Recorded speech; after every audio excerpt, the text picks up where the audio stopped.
Bismillahirrahmanirrahim. Assalamualaikum warahmatullahi wabarakatuh.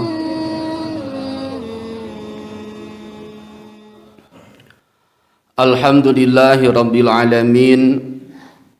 Wabihi nasta'inu ala umuri dunya waddin. Sallallahu wasallam ala sayyidina Muhammadin khatamin nabiyyin wa ala alihi wa sahbihi ajma'in.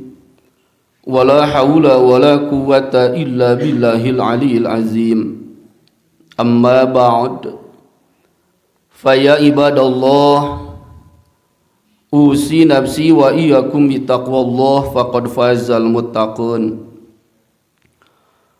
Allahumma anta rabbi la ilaha illa anta khalaqtani wa ana abduka wa ana ala ahdika wa wa'dika mastata'tu. A'udzu bika min syarri ma sana'tu. Abu'u laka bi ni'matika alayya wa abu'u laka bi dzambi.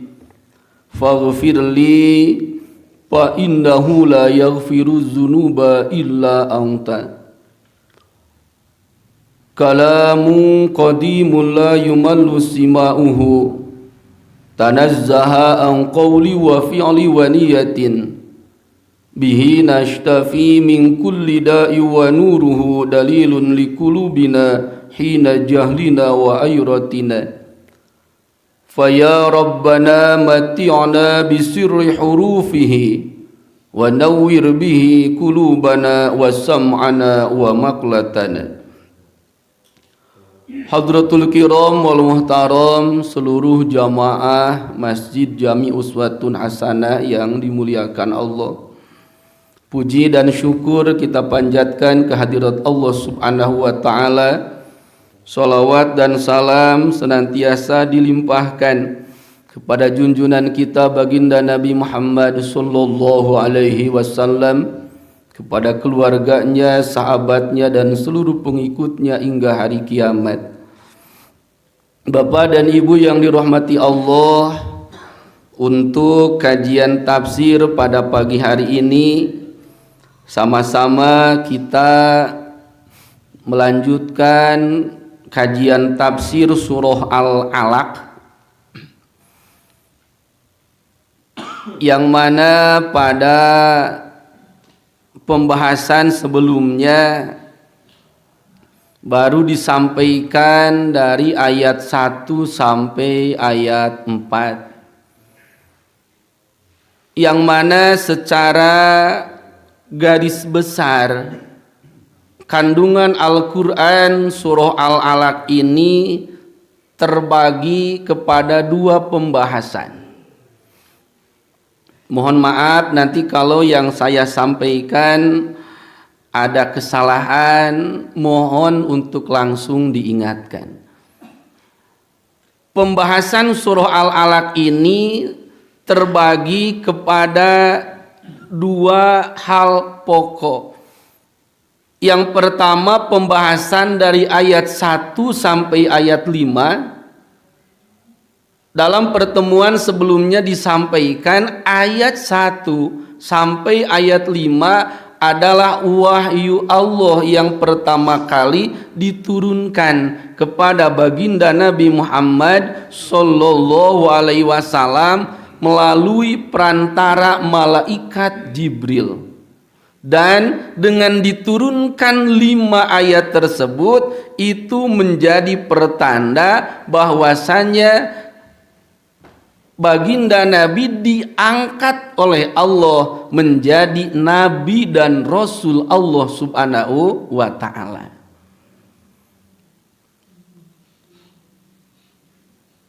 Di penghujung ayat, daripada ayat 4 dan ayat 5, mohon maaf saya jelaskan sedikit.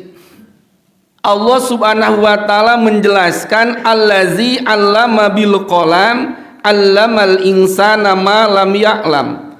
Allazi 'allama bil qalam, yang mengajarkan manusia dengan pena, 'allamal insana ma lam ya'lam, dia mengajarkan manusia apa yang tidak diketahuinya. Berkaitan dengan dua ayat ini, apa kaitan dua ayat ini dengan ayat yang kedua? Bapak dan Ibu sama-sama dipahami. Dalam ayat yang kedua Allah menjelaskan khalaqal insana min alaq. Dia telah menciptakan manusia dari segumpal darah. Lalu ayat 4 menjelaskan allamal insana allazi 'allama bil qalam, yang mengajar manusia dengan kolam.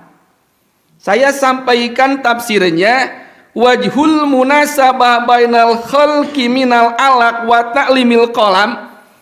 Ada sebuah munasabah, ada sebuah kepatutan yang terjadi antara manusia diciptakan dari alaq, dari tanah liat ataupun segumpal darah, dan juga Allah mengajarkan manusia dengan kolam. Yang menjadi munasabah dijelaskan anna adna maratibil insan kaunuhu alaqatan wa a'la'a kaunuhu aliman. Tingkatan manusia terendah, adna maratibil insan, paling rendah tingkatan manusia itu, kita diciptakan Allah dari alaq, dari tanah liat, dari segumpal darah, yang dalam secara pandangan manusia itu adalah sesuatu hal yang hina. Lalu Allah Subhanahu wa Ta'ala jelaskan allazi 'allama bil qalam 'allamal insana ma lam ya'lam wa a'laha kaunuhu aliman. Agar kedudukan manusia dari tempat yang rendah menjadi yang mulia, maka 'allama bil qalam 'allamal insana ma lam ya'lam. Allah ajarkan manusia dengan pena, Allah ajarkan manusia dari sesuatu hal yang tidak tahu menjadi tahu. Allahu ta'ala imtanna 'alal insan binakli min adnal maratib ila a'laha. Dengan 5 ayat ini dijelaskan bahwasanya Allah pindahkan manusia dari derajat yang rendah menjadi derajat yang tertinggi. Siapa yang termasuk derajat tertinggi? Orang-orang yang Allah anugerahkan ilmu. Jamaatul kiram yang dirahmati Allah. Lalu apa kaitan dengan bil qalam? Sama-sama kita berpikir, kolam ini, pena ini adalah sesuatu hal yang tidak bernyawa. Kalau mungkin sama-sama Bapak dan Ibu hari ini, pagi ini, kita sama-sama berpikir sesuatu hal yang tidak bernyawa, la hayata, yang tanpa ada kehidupan. Saya sampaikan dalam tafsirnya, wal qalamu alatun jamidatun la hayata fiha walaysa min syaniha al ibham. Kolam itu, pena itu adalah alatun jamidatun, sebuah alat benda padat la hayata, yang tidak ada kehidupan. Kolam itu tidak bisa apa-apa, bergerak karena kita gerakan, bisa ada tulisan karena kita yang menggerakkan, tapi walaysa min sya'nihal ibham. Kalau sama-sama kita berpikir, kolam itu tidak memiliki kekuatan untuk seseorang menjadi tahu. Allah Subhanahu wa taala jelaskan di sini, allama bil qalam. Allah ajarkan dengan qalam. Yang diajarkan oleh Allah, allamal insana ma lam ya'lam. Ini adalah bukti nyata. Apa yang menjadi bukti nyata? Saya ingatkan di awal. Baginda Nabi Muhammad sallallahu alaihi wasallam sangat terkenal dengan istilah umi. Umi itu adalah tidak belajar, tidak menulis, tidak membaca. Sehingga ketika baginda Rasul menyatakan kerasulannya, menyatakan kenabiannya, maka reaksi keras dari orang-orang Quraisy, tidak mungkin seseorang yang tidak belajar, seseorang yang tidak dikenal bisa membaca, bukan sastrawan, tiba-tiba mendeklarasikan sebagai nabi dan rasul. Maka sebagai bukti nyatanya dijelaskan di sini dengan kolam, dengan kitabah kita bisa menjadi tahu, apalagi Allah Subhanahu wa taala, zat yang maha kuasa, pasti Allah mampu menjadikan seorang Muhammad yang ummi menjadi nabi dan rasul Allah Subhanahu wa taala. Itu adalah sedikit gambaran tentang bahasan ayat 1 sampai ayat 5. Jamaatul kiram yang dirahmati Allah, untuk ayat selanjutnya dari mulai ayat 6 insya Allah kita selesaikan sampai ayat yang terakhir. Mudah-mudahan waktunya juga cukup. Allah Subhanahu wa taala menjelaskan tentang sifat dan karakter kita sebagai manusia. Kalla innal insana layatgha. Barangkali kalau yang membawa handphone ataupun Al-Quran bisa sama-sama dilihat dengan terjemahnya. Kalau saya salah mohon untuk diingatkan. Kalla innal insana layatgha. Sekali-kali tidak, sungguh manusia itu benar-benar melampaui batas. Dengan ayat ini kita akan mengkaji, kita akan memahami tentang karakter kita sebagai al-insan. Manusia itu dalam bahasa Arab dikenal dengan beberapa sebutan. Ada basyarun, basyarun itu manusia. Nasun itu juga manusia. Insanun itu pun manusia. Beda-beda lafaz tapi intinya sama. Innal insana, Allah di sini menggunakan lafaz inna. Inna itu adalah taukid. Kenapa ada taukid? Ini sebagai mengingatkan, karena kadang-kadang kita manusia lupa akan diri kita sendiri.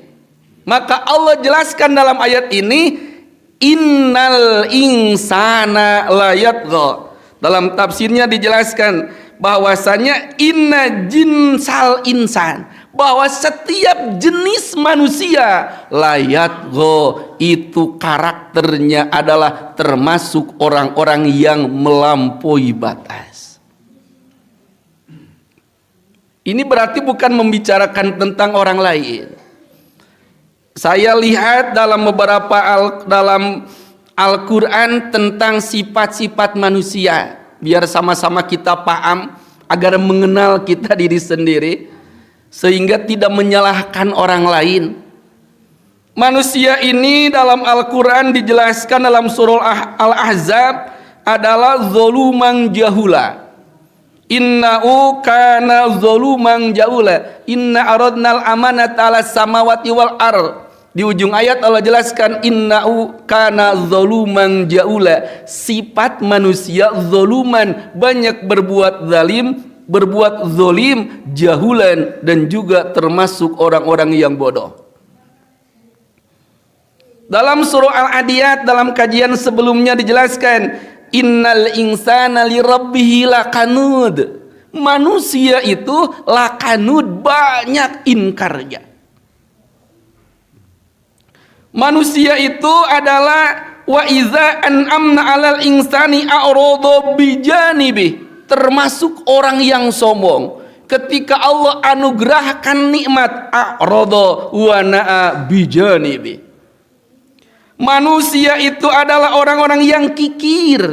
Karakter manusia adalah orang yang kikir. Jadi jangan salah kalau banyak orang yang kikir, karena karakter manusia dijelaskan dalam Al-Isra ayat 100, wa kanal insanu qatura. Dan manusia itu qatura, orang yang kikir. Dalam surah Fussilat ayat 49 dijelaskan, la yas'amul insanu min du'ail khair wa in masau syarru fayausun qanut. Orang yang cepat dan mudah putus asa. Dan ayat-ayat yang lainnya. Nah, dalam ayat ini dijelaskan sebagian daripada karakter kita sebagai manusia.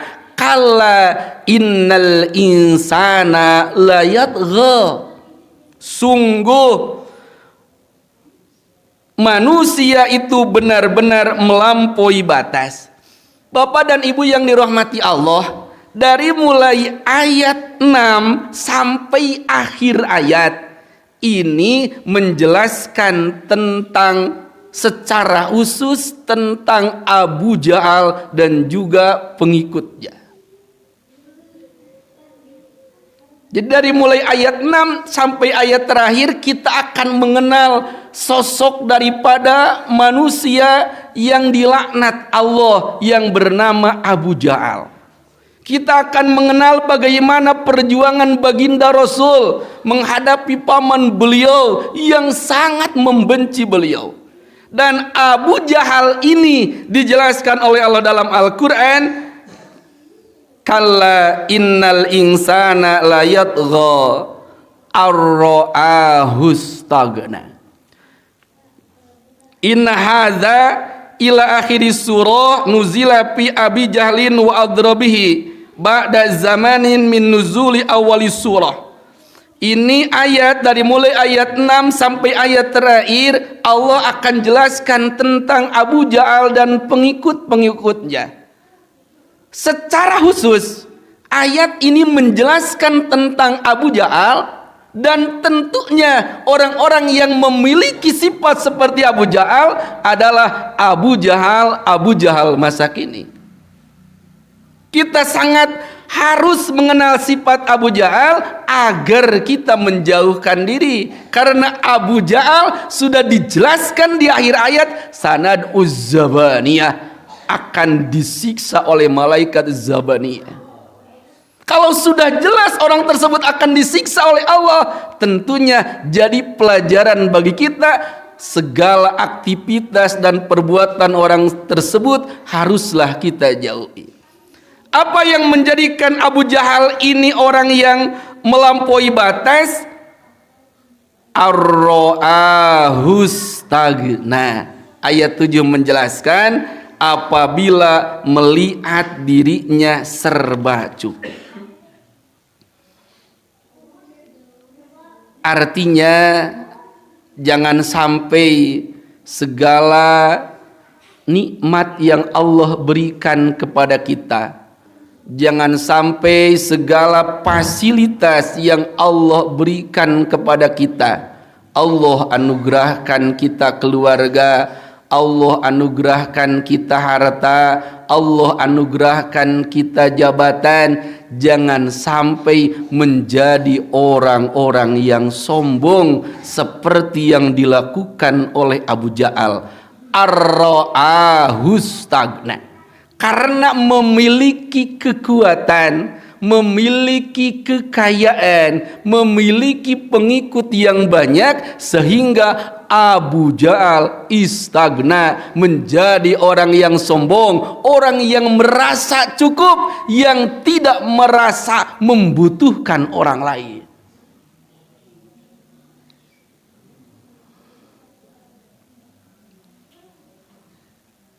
Itu berkaitan dengan ayat yang ke-7 dan ke-8 ini. dalam tafsirnya dijelaskan wakila makna kala, mana ayat 6 dan ayat 7 ini bahwasanya inna amrol insani la ajibun fa inna umata ahassa min nafsi kudratan wa sarwatan kharaja minal haddil ladzi yajibu ayyakuna alaihi wastakbara anil khusyu'i li rabbihi wa tatawala bi adzannas. Bahwasanya urusan manusia itu la ajibun, sesuatu hal yang aneh. Ini dalam tafsirnya dijelaskan, fa inna ummata ahassa min nafsi kuwatan wasarwatan, ketika manusia merasa dirinya kuat, wasarwatan memiliki harta yang melimpah, memiliki jabatan yang tinggi, kharaja minal hadil ladzi yajibu ayyakuna an nafsi, maka manusia sering keluar dari batasan yang sebenarnya, dari batasan yang sepatutnya. Karena dijelaskan dalam Al-Quran, wa qad kana min haqqi ayyakuna huwa wa iyyahum a'dhaun, bahwasanya hak bagi setiap manusia antara satu dan yang lainnya min a'dhain wahidatin, laksana seperti tubuh yang satu. Sehingga baginda Rasul menyampaikan, diriwayatkan oleh Imam Al-Bukhari, al-mu'minu lil mu'mini kal bunyani yashuddu ba'duhu ba'dan. Antara mukmin yang satu dan mukmin yang lainnya kal bunyan, laksana seperti bangunan, yashuddu ba'duhu ba'dan, yang akan saling mendukung, akan saling menguatkan. Itu seharusnya. Tapi yang dilakukan oleh Abu Jahal tidaklah seperti itu. Makanya berkaitan dengan Abu Jahal ini disampaikan oleh dalam hadis Ibnu Mas'ud, manhumani la yashba'ani talibul ilmi wa talibud dunya wa la yastawiyani, amma talibul ilmi fayazdadu fi ridallah wa amma talibud dunya fayazdadu fi tughyan. Manhumani la yashba'ani, ada dua sikap orang yang tidak akan pernah merasa cukup. Manhumani la yashba'ani. Syabaun itu asal katanya daripada syabaun itu artinya tidak akan merasa puas. Seperti kita makan, syabaun itu kalau belum sampai kenyang tidaklah akan berhenti. Makanya ini dikinayakan, manhumani la yashba'ani, ada dua orang yang tidak akan pernah merasa cukup. Siapa dua orang tersebut? Yang pertama tolibul ilmi, yang kedua tolibul dunya, orang yang mencari ilmu dan orang yang mencari dunia. Apa yang tidak akan merasa cukup bagi mereka berdua? Orang yang mencari ilmu fayazdadu fi ridallah, akan terus dan terus mencari ridha Allah. Dan orang yang mencari dunia fayazdadu fi tughyan, akan terus menerus mencari dunia sehingga akan masuk kategori at-tughyan. At-tughyan ini yang disampaikan tadi dalam ayat 6, kalla innal insana la yatgha.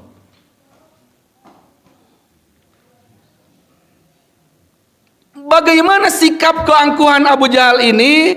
Bapak dan Ibu yang dirahmati Allah, dijelaskan, inna ila rabbika ruj'a ara'aital ladzi yanha abdan idza shalla ara'aita in kana 'alal huda aw amara bit taqwa ara'aita in kazzaba wa tawalla alam ya'lam bi anna Allah yara.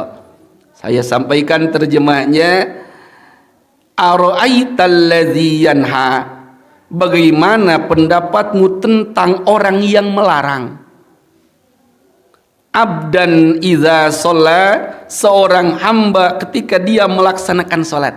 Jadi ayat ini khusus tentang Abu Jahal. Orang yang melarang salat ini isinya adalah Abu Jahal. Ara'aita in kana 'alal huda, bagaimana pendapatmu jika dia itu orang yang dilarang salat berada di atas kebenaran atau petunjuk? Au amara bittaqwa, atau dia menyuruh bertakwa kepada Allah? Ara'aita in kazzaba wa tawalla, bagaimana pendapatmu jika dia yang melarang itu mendustakan dan berpaling? Alam ya'lam bi annallaha yara, tidakkah dia mengetahui bahwa sesungguhnya Allah melihat segala perbuatannya?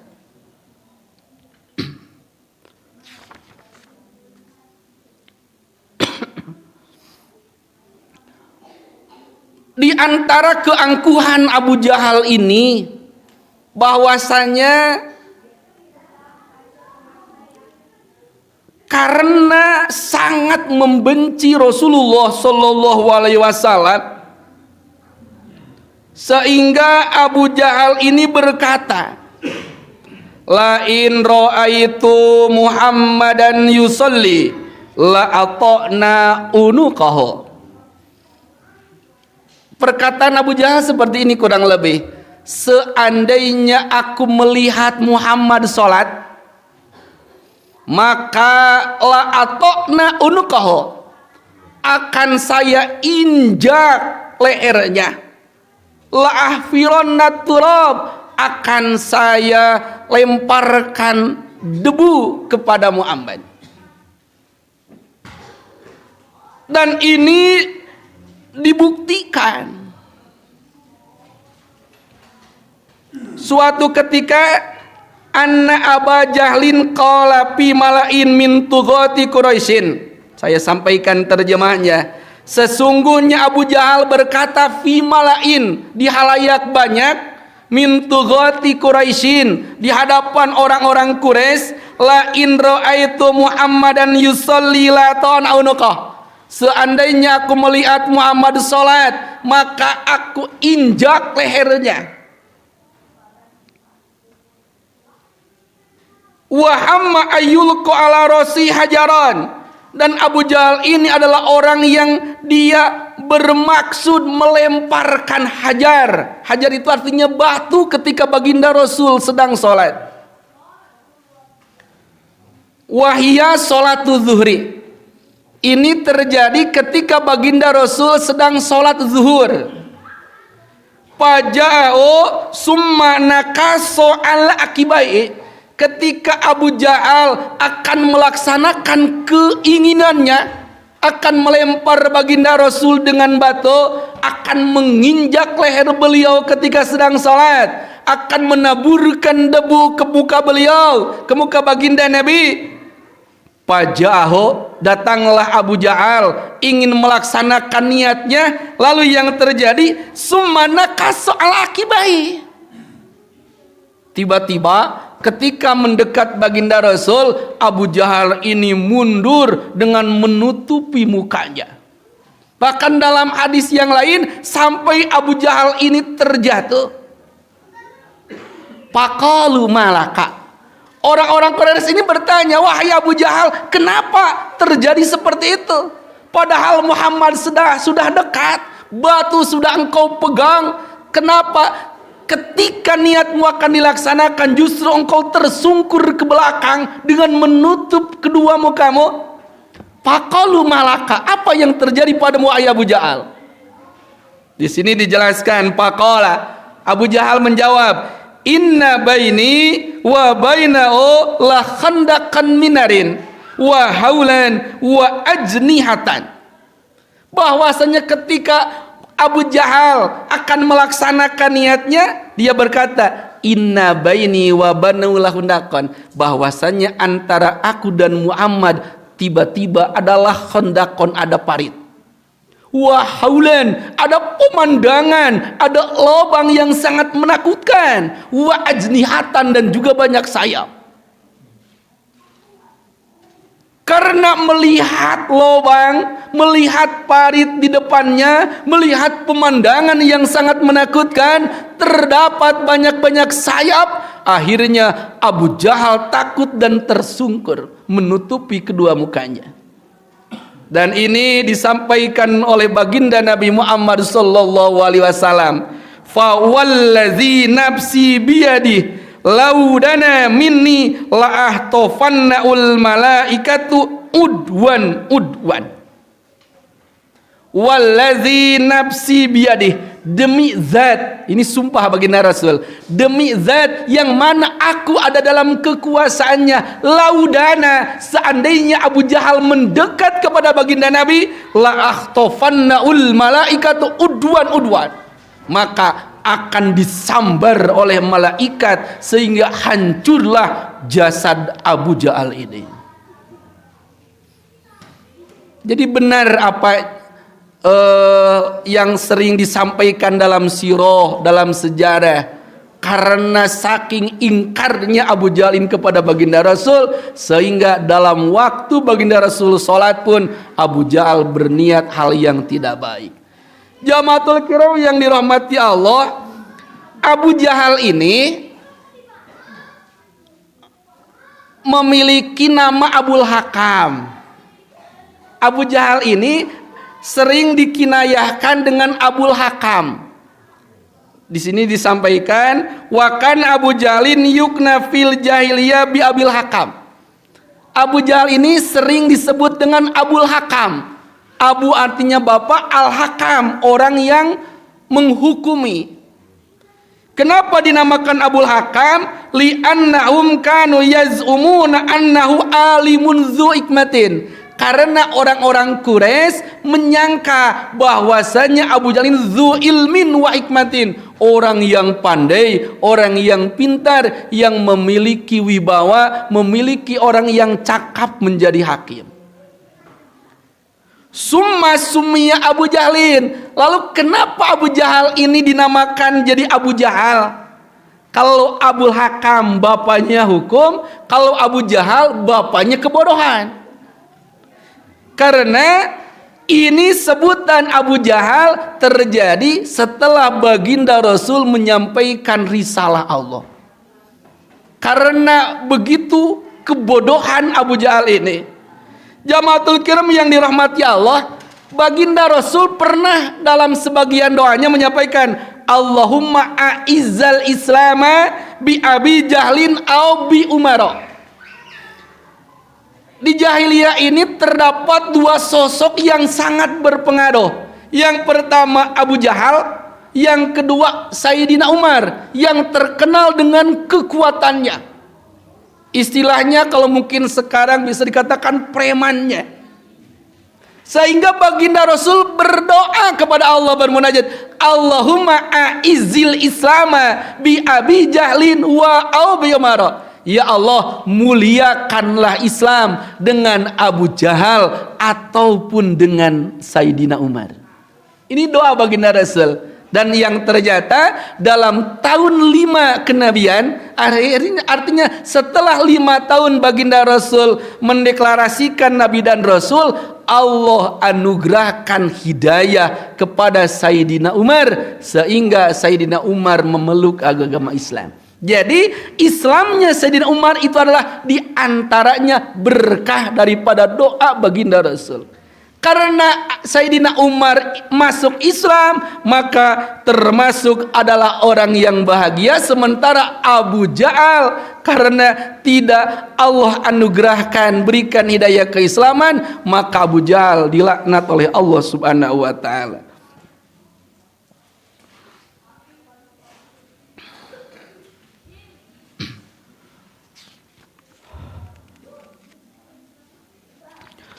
Bapak Ibu yang dirahmati Allah, Bapak mohon diingatkan kalau waktunya sudah.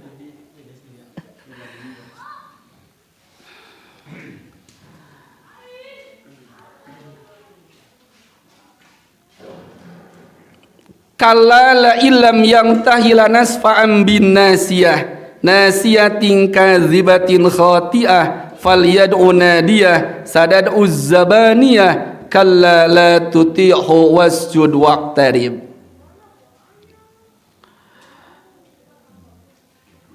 Tidak henti-hentinya Abu Jahal ini membenci baginda Rasul, sehingga dalam setiap kesempatan dan momen Selalu Abu Jahal ini menghina dan menjelek-jelekan Rasulullah. Lalu berkaitan dengan ayat 16, 17 sampai akhir. Ini akan sama-sama kita telaah tentang bagaimana azab Allah diberikan kepada Abu Jahal atas segala keingkaran Abu Jahal ini. Ruwiya annahu lamma nuzilat suratul Rahman. Diriwayatkan daripada para ulama ahli tafsir dan juga ulama ahli hadis bahwasanya lama nuzilat suratul Rahman. Ini endingnya akan menggambarkan tentang dibinasakannya Abu Jahal. Ketika turun wahyu Allah surah Ar-Rahman, qala man yaqra'uha ala ru'asa Quraisyin.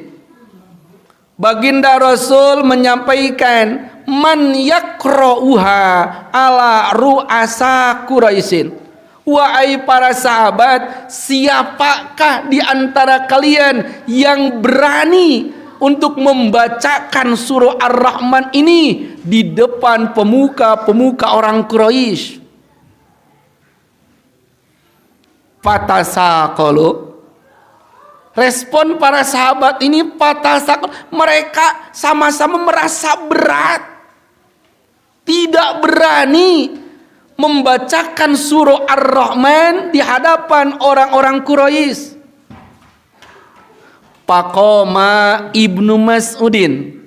Lalu berdirilah seorang sahabat namanya Abdullah bin Mas'ud, yang lebih terkenal dengan sebutan Ibnu Mas'ud.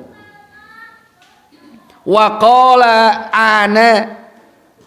Disampaikan Ibnu Mas'ud, ya Rasulullah, saya yang akan membacakan surah Ar-Rahman ini di hadapan orang Quraisy. Sedikit tentang Ibnu Mas'ud. Ibnu Mas'ud ini adalah seorang sahabat yang memiliki mata pencaharian penggembala kambing. Apa yang menjadi latar belakang Ibnu Mas'ud masuk Islam? Suatu ketika baginda Rasul bersama sahabat Abu Bakar sedang berjalan melewati Ibnu Mas'ud beserta dengan kambing-kambing yang digembalanya. Lalu baginda Rasul bertanya, memohon kepada Ibnu Mas'ud supaya diberikan air susu daripada kambing tersebut. Ini sebelum Ibnu Mas'ud masuk Islam. Lalu dijawab oleh Ibnu Mas'ud, wahai Tuhan, saya ini adalah penggembala yang miskin, penggembala yang fakir, sehingga kambing ataupun domba yang digembalanya semuanya pada kurus, tidak ada yang memiliki air susu. Lalu oleh baginda Rasul diminta seekor kambing, diberikanlah kambing yang sudah tua dan kurus. Atas izin Allah Subhanahu wa taala diperaslah susu kambing tersebut berbarengan dengan mengalirlah air susu daripada kambing tersebut. Itu sebagian mukjizat Rasulullah sallallahu alaihi wasallam. Sehingga melihat kejadian tersebut, Ibnu Mas'ud menyatakan berikrar tentang keislamannya. Dan Ibnu Mas'ud ini adalah di antara sahabat yang direferensikan oleh Rasulullah Shallallahu Alaihi Wasallam kepada para sahabat untuk belajar Al-Quran. Itu sedikit tentang Ibnu Mas'ud biar sama-sama paham. Diulang lagi, ketika baginda Rasul menyampaikan kepada para sahabat siapa yang akan membacakan surah Ar-Rahman, semua terdiam, berdirilah Ibnu Mas'ud. Setelah itu baginda Rasul fa'ajlasal, didudukan kembali Ibnu Mas'ud ini. Berkata baginda Rasul sampai 3 kali, siapa yang berani membaca surah Ar-Rahman ala ru'asa Quraisyin di hadapan orang-orang Quraisy, semua terdiam, yang berani hanyalah Ibnu Mas'ud. wa kana yubgalai. Lalu baginda Rasul dengan nurani manusia biasa memiliki kekhawatiran karena Ibnu Mas'ud ini berbeda dengan sahabat yang lain. Apa yang menjadi perbedaannya? Kalau sahabat yang lain banyak ilmunya dan juga memiliki postur yang tinggi besar, sementara Ibnu Mas'ud sebaliknya. Min dopihi wasugri jusatihi. Ibnu Mas'ud ini sahabat yang lemah dan memiliki postur yang kecil, berbeda dengan sahabatnya. Dibayangkan oleh baginda Rasul, Ibnu Mas'ud yang lemah dan kecil akan membacakan Al-Quran di hadapan orang-orang yang membenci Al-Quran dengan postur yang tinggi besar. Tapi Ibnu Mas'ud dengan segala resiko yang dihadapinya, Ibnu Mas'ud melaksanakan perintah Rasul, dibacakanlah Al-Quran dengan suara yang indah. Karena mendengar apa yang disampaikan Ibnu Mas'ud, maka orang-orang Quraisy termasuk Abu Jahal berbondong-bondong. Apa yang dibacakan ini dengan suara yang indah dan merdu sehingga mereka ingin tahu apa yang terjadi. Lalu ketika mendekat, faqoma Abu Jahlin, berdirilah Abu Jahal, pala tomahu pasyakko udhunahu. Ditamparlah Ibnu Mas'ud ini wasyakko udhunahu, sampai telinganya menjadi robek. Kembalilah Ibnu Mas'ud ke hadapan baginda Rasul Muhammad sallallahu alaihi wasallam.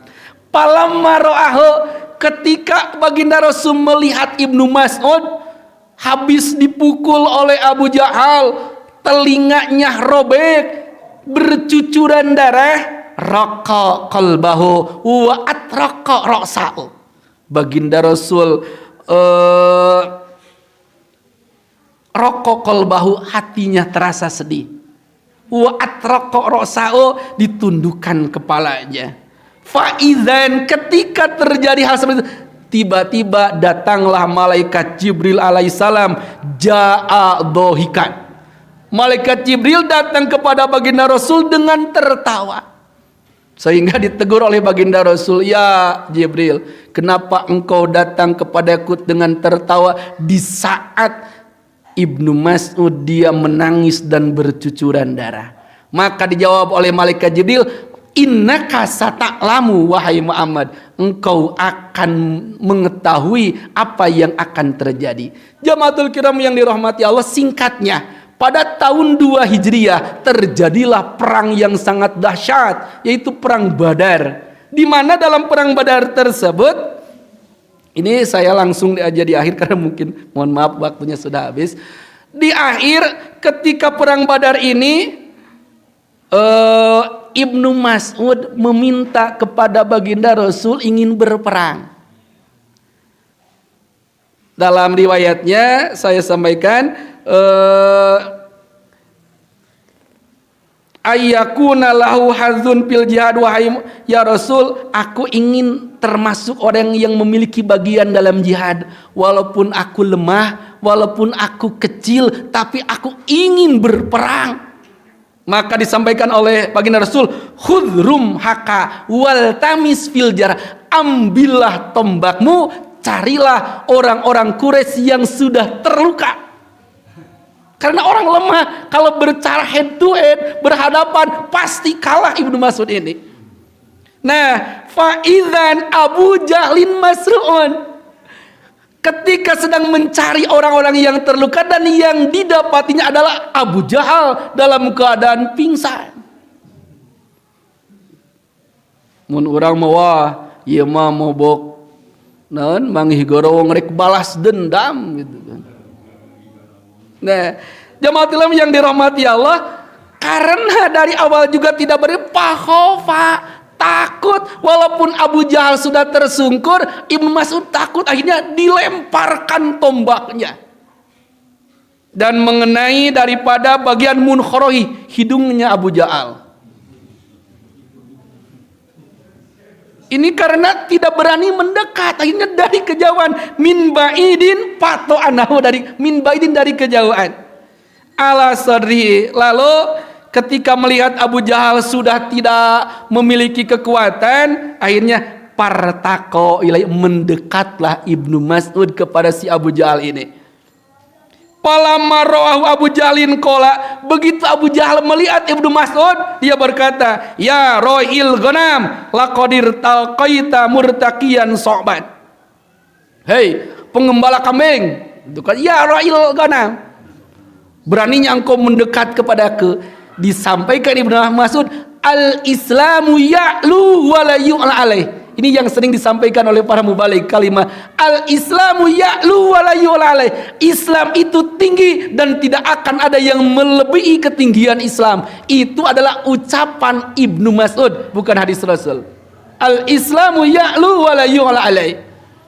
Lalu setelah itu mendekat Abu Jahal, karena Abu Jahal ini masih dengan segala keangkuhannya. Balig sahibaka, hei Ibnu Mas'ud, balig sahibaka, sampaikanlah kepada sahabatmu. Ini baginda Rasul, sampaikanlah kepada Muhammad istilahnya, tapi lapatnya balig sahibaka, sampaikanlah kepada sahabatmu. Innahu lam yakun ahadun abgodo ilayya min upi halimamati, bahwasanya tidak ada seorang pun yang paling aku benci di dunia ini selain Muhammad, walaupun ketika aku mendekati kematian.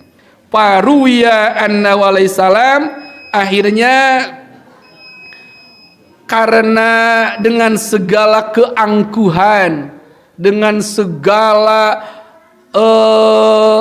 yang dilakukan Abu Jahal, sudah teramat benci Ibnu Mas'ud, akhirnya ditebaslah leher Abu Jahal ini oleh Ibnu Mas'ud. Makanya terkenal dalam sejarah, siapa yang membunuh Abu Jahal maka adalah Ibnu Mas'ud. Jadi kalau berkata Ibnu Mas'ud ini orang yang lemah, orang yang kecil, kenapa bisa membunuh Abu Jahal? Kurang lebih perjalanannya seperti itu. Membunuh Abu Jahal dalam kondisi Abu Jahal yang sudah tidak berani, bukan satu lawan satu.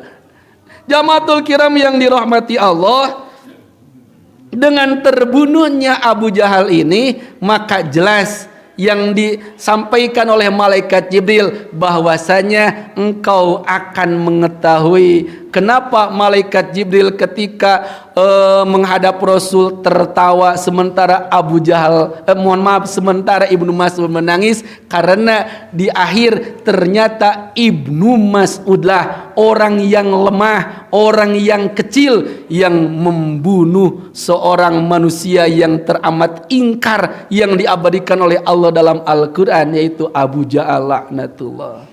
Hadirin yang dirahmati Allah, di akhir ayat Allah mengingatkan kepada kita, kalla la tuti'hu wasjud waqtarib. Jangan ikuti, jangan turuti kebiasaan Abu Jahal, orang-orang yang ingkar, tapi wasjud waqtarib. Wasjud, bersujudlah kepada Allah, dan wasjud ini artinya melaksanakan salat, waqtarib, dan dekatkanlah dirimu kepada Allah Subhanahu wa taala. Kalau dilihat dalam Al-Qur'an, kallala tuti'hu wasjud waqtarib ini, kalau Bapak Ibu lihat di pinggirnya ada tulisan sajdah. Ya, sajdah ini karena ayat kallala tuti'hu wasjud waqtarib itu termasuk ayat sajdah yang ketika kita baca ayat tersebut maka disunatkan untuk melaksanakan sujud. Doanya sajada wajhi lillazi khalaqahu wa sawwarahu wa syaqqa sam'ahu bihaulihi wa quwwatihi fatabarakallahu ahsanul khaliqin.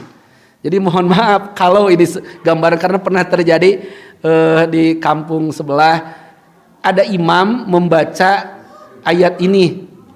Mohon maaf, begitu kallala tuti'hu wasjud waqtarib, karena ini ayat sajdah, imam tersebut tiba-tiba sujud karena ketentuannya seperti yang jadi masalah, makmumnya tidak paham.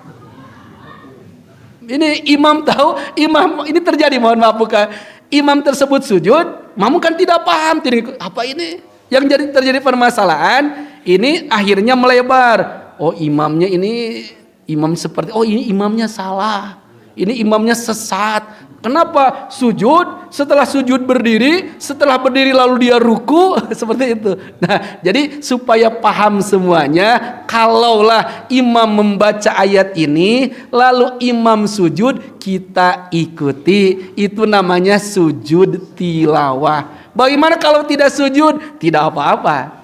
Kalau imam sujud, kita tidak mengikuti sebagai makmum, kita yang batal sholatnya. Karena kewajiban imam adalah muwafaqah, mutaba'ah, mengikuti gerakan imam. Karena ayat sajdah ini ada 16 dalam Al-Quran, termasuk ayat ini kalla la tutihu wasjud waqtarib. Kalau hafal doanya seperti tadi, sajada wajhi lilladzi khalaqahu wa sawwarahu wa syaqqa sam'au bihaulihi wa quwwati fatabarakallahu ahsanul khaliqin. Kalaupun tidak hafal ya bisa dengan doa yang lain, subhanallah walhamdulillah tapi jangan subhana rabbiyal a'la wa bihamdi, jangan. Itu saja mungkin yang bisa disampaikan. Mohon maaf atas segala kekurangan dan kealpaan. Di akhir sama-sama kita berdoa kepada Allah Subhanahu wa taala.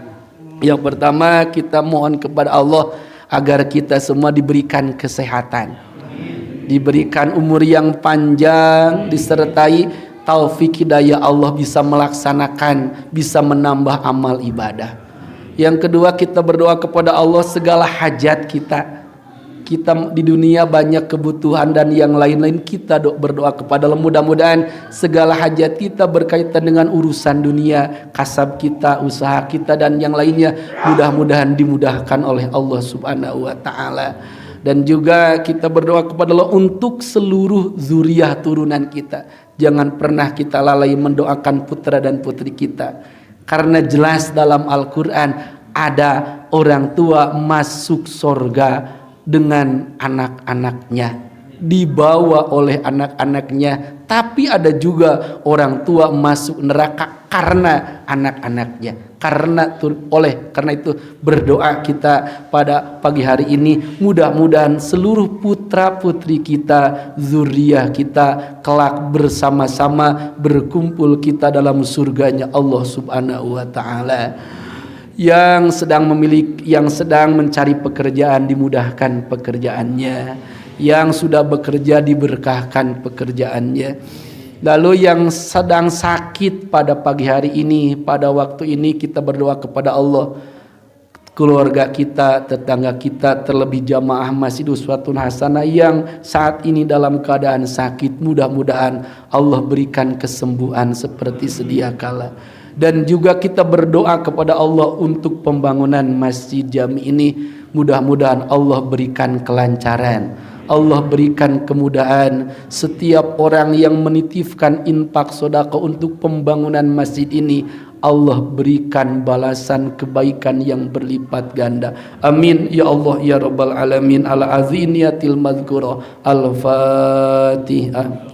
A'udzu billahi minasyaitonir rajim. Bismillahirrahmanirrahim. Alhamdulillahi rabbil alamin. Ar-Rahmanir Rahim. Maliki yaumiddin. Iyyaka na'budu wa iyyaka nasta'in. Ihdinas siratal mustaqim. Siratal ladzina an'amta 'alaihim ghairil maghdubi 'alaihim waladdallin. Amin. Mohon maaf atas segala kekurangan. Assalamualaikum warahmatullahi wabarakatuh.